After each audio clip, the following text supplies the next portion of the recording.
জামাতের প্রার্থী এবং তাদের নেতৃবৃন্দ তারা ঘরে ঘরে গিয়ে বিকাশের নাম্বার নিচ্ছে। এলাকাগুলোতে কিছু মাদকের সমস্যা রয়েছে, কিছু চাঁদাবাজির সমস্যা রয়েছে। সেই সমস্যাগুলো জিরো টলারেন্স নীতি গ্রহণ করে আমি আমার এই এলাকায় চাঁদাবাজ মুক্ত এবং আমি আমার এই এলাকাকে পরিপূর্ণভাবে মাদক মুক্ত করব ইনশাল্লাহ।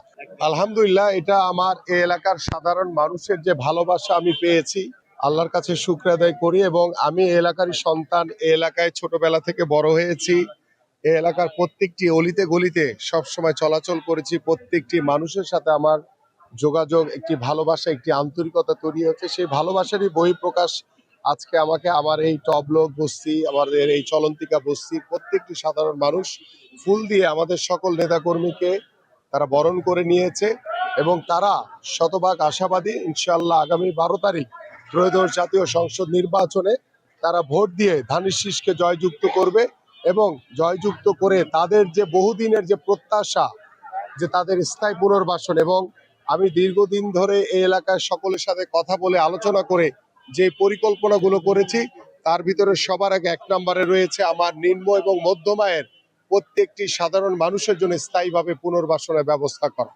পাশাপাশি আমার এই এলাকার যারা অসহায় মানুষ রয়েছে, তারা প্রত্যেকটি ঘরে ঘরে তাদের এখনো শিক্ষার আলো পৌঁছাতে পারেনি। আমি তাদের সকল সন্তানদের জন্য আল্লাহ যদি আমাকে কবুল করে বিনামূল্যে স্বাস্থ্য সেবা, বিনামূল্যে শিক্ষা ব্যবস্থা পৌঁছাতে চাই এবং আমরা এই অসহায় মানুষগুলোর জন্য বিনামূল্যে স্বাস্থ্য সেবা প্রত্যেকটি ঘরে ঘরে আমরা পৌঁছাতে চাই। ঠিক এইভাবে এই এলাকাগুলোতে কিছু মাদকের সমস্যা রয়েছে, কিছু চাঁদাবাজির সমস্যা রয়েছে। সেই সমস্যাগুলো জিরো টলারেন্স নীতি গ্রহণ করে আমি আমার এই এলাকায় চাঁদাবাজ মুক্ত এবং আমি আমার এই এলাকাকে পরিপূর্ণভাবে মাদক মুক্ত করব ইনশাল্লাহ। পাশাপাশি আমার এই এলাকায় জলাবদ্ধতার কিছু সমস্যা রয়েছে, সেই জলাবদ্ধতা দূর করে ইনশাল্লাহ স্থায়ীভাবে আমরা চেষ্টা করব যাতে এই জলাবদ্ধতাকে আমরা পরিপূর্ণভাবে নিরসন করতে পারি। ঠিক এইভাবে আমাদের কিছু গ্যাসের সমস্যা রয়েছে, কিছু পানির সমস্যা রয়েছে, আমাদের কিছু বিদ্যুতের সমস্যা রয়েছে, আমাদের যে মৌলিক সমস্যাগুলো রয়েছে। আমি চাই যে বিগত সময় দেখা গেছে যে নির্বাচনের আগে নেতারা সবাই ঘরে ঘরে গিয়ে সবার সাথে কথা বলেন, কিন্তু নির্বাচনের পরে তাদের সাথে সেই যোগাযোগটি থাকে না।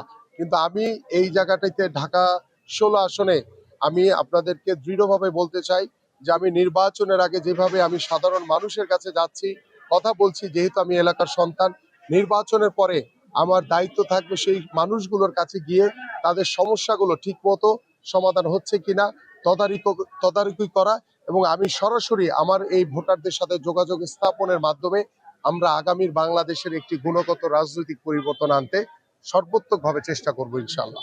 আমরা এখন পর্যন্ত আমাদের এই ঢাকা 16 আসনে আমরা খুব নিরপেক্ষভাবে, সুন্দরভাবে আমরা সকল রাজনৈতিক দলগুলো আমরা আমাদের প্রচারণা চালাচ্ছি এবং আমরা এখানে কোনো রকম কোনো সমস্যা নেই। কিন্তু জামাতের প্রার্থী এবং তাদের নেতৃবৃন্দ তারা ঘরে ঘরে গিয়ে বিকাশের নাম্বার নিচ্ছে এবং ভোটারদেরকে বিকাশের টাকা দিয়ে তাদের ভোট কেনার চেষ্টা করছে এবং তারা ঘরে ঘরে গিয়ে এনআইডি নাম্বার নিচ্ছে।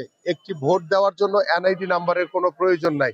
তারা এনআইডি নাম্বার নিয়ে আমার কাছে যে তথ্য রয়েছে, তারা ভোট জাল করার একটি পরিকল্পনা করছে। ইতিমধ্যে আমরা মৌখিকভাবে আমরা নির্বাচন কমিশন এবং রিটার্নিং কর্মকর্তাকে বিষয়গুলো অবগত করা হয়েছে। আমরা আমাদের দলীয়ভাবে আনুষ্ঠানিকভাবে 2-1 দিনের ভিতরেই এই অভিযোগগুলো নির্বাচন কমিশনে দাখিল করা হবে ইনশাল্লাহ।